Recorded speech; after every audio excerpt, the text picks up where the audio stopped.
Hello, guys. This is Brandon Marshall back with some more billiard tips. One thing I wanted to let everybody know it's something that happened to me recently, and it's kind of been bothering me because I actually knew better than to let it happen, and I let it happen anyway, and I've just been a little bit disappointed with myself. But anyways, about 2 weeks ago, I met a guy, and we played some pool.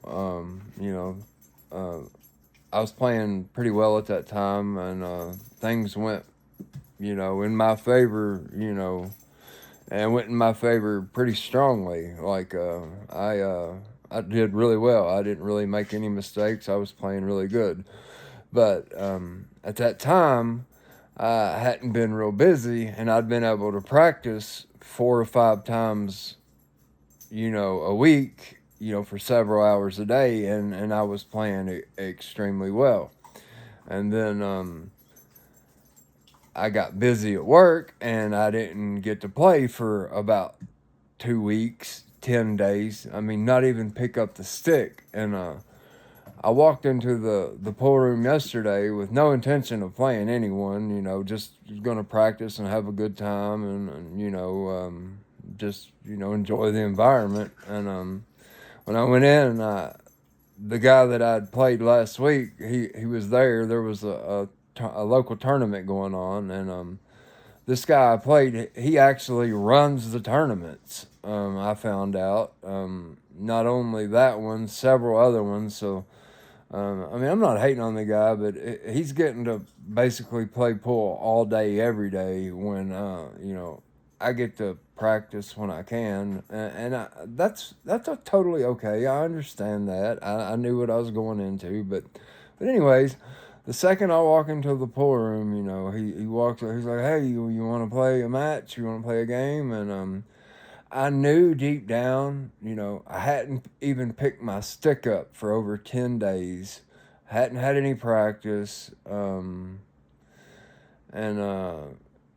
I know that this guy has been playing every single day, biding his time, waiting until he gets a chance to play me again, and because I know how other competitive pool players are, and this gentleman just he gets to play way more pool than I do, and another thing you may not know is I just I played really really well. Probably 15 years ago, I played probably close to an 800 Fargo, but I got into some bad car wrecks. I started losing my vision. Now I have some heart problems. I have to play with glasses. So I don't play nearly as strong as I used to. But if I get the chance to, practice for several days in a row, then I can do pretty well. But, as far as just walking in and winging it once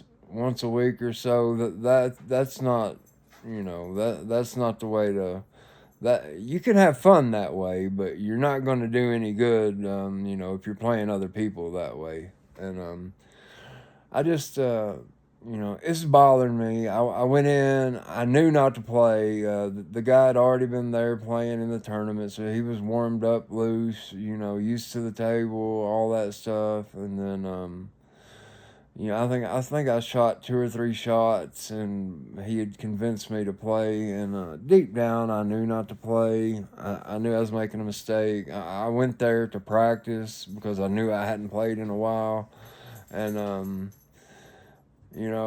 I knew not to play is the moral of the story. I knew better. I hadn't been practicing. I hadn't had any time to play, and I knew he was playing every day, but I let my ego talk me into it because I beat him last time. And, you know, and you more intermediate and advanced pool players knows that, some players, on any given day, one day you may play a guy set, he may break and run the whole set, and then you may play him the next day and he may not, may have trouble putting 3 or 4 balls together. You never know. And But I just wanted to let you all know to not get sucked into games you're not prepared to play. If you're, you know, I'm not promoting gambling by any means or anything like that. I don't think anybody should be playing for money. But if you're going to play in a tournament or something like that, you should be prepared. Prepare yourself. Make sure you get, you know, a good amount of practice in. Make sure you eat well before you go. Make sure if you start to get hungry while you're there, you eat while you're there, because if you're a little bit hungry, then your brain's going to be scrambled and you're not going to be able to make clear choices. And so when you're going to play, and you know, for something that matters, you need to prepare for it. You need to be in the right state of mind. You need to know you're going to win. You know, there's a state of mind you need to be in. And if you're just going and planning on practicing and not playing, you're not going to be in that state of mind, and you're not going to be, you know, nearly as prepared as you could be if you was expecting something to happen. So, you know, by all means, I'm not telling you to just, you got to get ready and treat every single match like an event, or, you know, that type of thing. I'm just saying, you know, don't spend 8-10 days not playing and then go play somebody that you know plays every day. That's just bad common sense. That's just bad judgment. And I've been kind of kicking myself in the butt for it. Like I said, I knew better. I knew I shouldn't have played. I hadn't been practicing. You know, and I shouldn't have played. I should have went in there and did exactly what I was intended to do, which was to just practice and have fun, let some steam off. That's how I clear my mind. But that's the moral of my story. Don't let people suck you into games or matches you're not ready to play, or, you know, unexpectedly. If you're going to play, or you know you're going to be doing something, prepare for it. Be ready. Be in the right state of mind. You know, be clear-headed. You know, I know some of us older people have medications we have to take, and I can tell you, there's a couple. If I take them at the wrong time, I can't make a ball. And then there's, you know, and if I don't take certain medications, you know, I might run 6-7 racks in a row, and you know, then again, I might not be able to make 4 balls in a row. You just never know. But the main thing is to keep playing. Don't get discouraged. I'm not discouraged. I've actually got a fire lit under me. I'm ready to go get the tip changed on my Carbon Revo shaft. It came with the Predator Victory Soft, and I do not like it. I love the Predator 6, but I do not like their tips. For whatever reason. I have a G2 tip, medium, on my wood Predator shaft, and it plays amazing. I mean, it couldn't be better. It plays amazing. And but my carbon fiber shaft is it plays a little funny. Where the shaft is so strong and that tip is soft, and it's made a little different than most tips anyway. And so it's grabbing the ball and making it twist and do funny little things that I don't like. So yeah, I'm gonna get that changed, and I'm gonna get back to practicing, and see if I can't even things up with my friend. But like I said, he pulled me into a match I wasn't expecting. That was smart on his part. He did really well. He pulled me into it, and you know, he saw. I think he saw it was the right time. He's a smart guy, obviously, and he just I let him suck me into it when I knew better. And that's the moral of the story. I know I've said it a couple times, but I'll say it one more time. Yeah, do not let people pull you into games or matches you're not expecting or not ready for. May be fine if you're not expecting it and you're ready for it. You know, you're in the right frame of mind. You go and, maybe some action here. I eat, not take anything that could possibly make me feel funny, anything like that, and be prepared in case somebody, and make sure you're practicing and playing plenty.